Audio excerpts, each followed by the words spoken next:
Welcome to our unit on nouns. I'm sure you've heard this before. This is hopefully a review for a lot of you, but let's just start from the top, okay?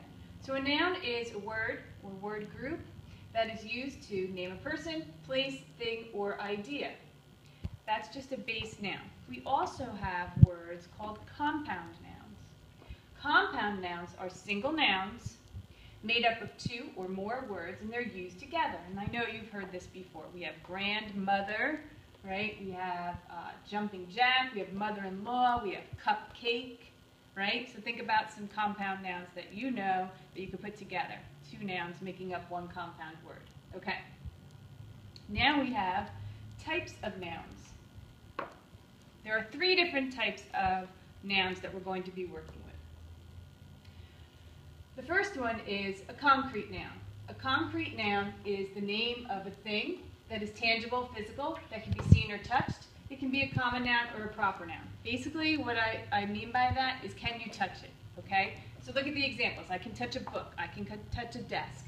I can touch a Chevrolet, which is a car. I can touch a movie, right? Okay, if I go to a place, right, I'm going to an amusement park, I can touch all of those things.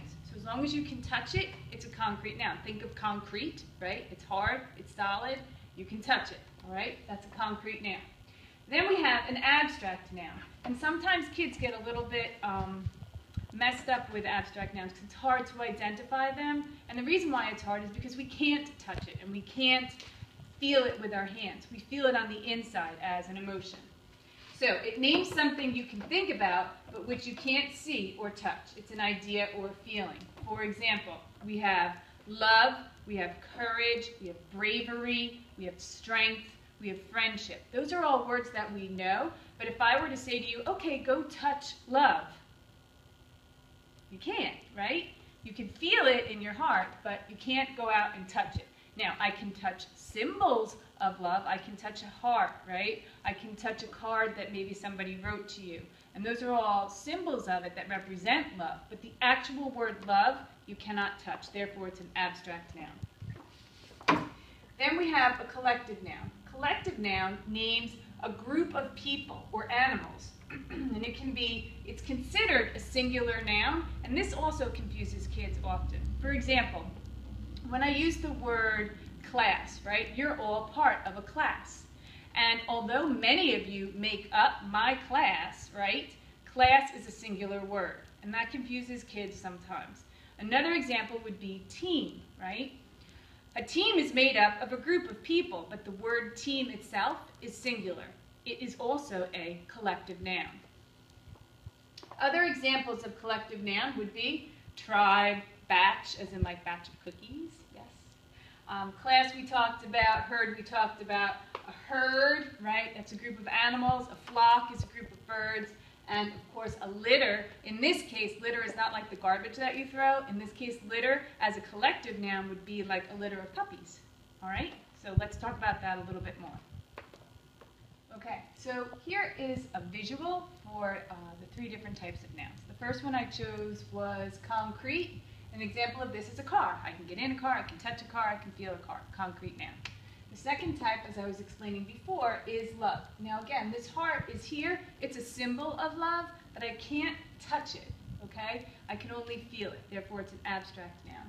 And the last one I want to point out to you as a visual is team. Here we have a group of kids, right? And there's 6 or 7 kids on a team. However, this is a collective noun for a singular word, team, okay? So try to come up with an example of each of these on your own, and we'll talk about it in class tomorrow. Hi, honey. Hi, Mom. What are you thinking about? Well, I'm thinking about Zen. Zen is a great dog. He is a great dog. I'm so glad that we have him. He brings me such peace and happiness. I know, I love him, but he's so small.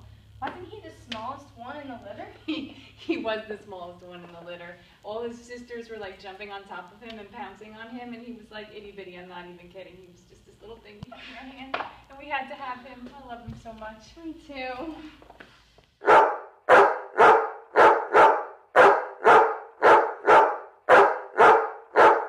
Okay, so now that you saw our little skit, we had a couple of the examples of nouns in our little skit. First one being, Zen is a great dog.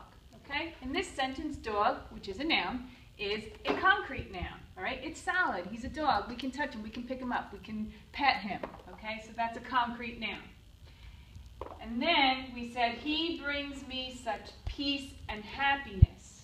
You can't see peace and you can't see happiness, but you can feel that. Those are abstract nouns. Abstract. Wasn't he the smallest one in the litter? Okay? Remember we talked about in the other lesson that litter in this case is not garbage that you throw on the ground. In this case, litter is a little group of puppies, and he was the smallest one in the litter. He was like, I'm not even kidding, like this big. So in this case, litter is a collective noun. Okay?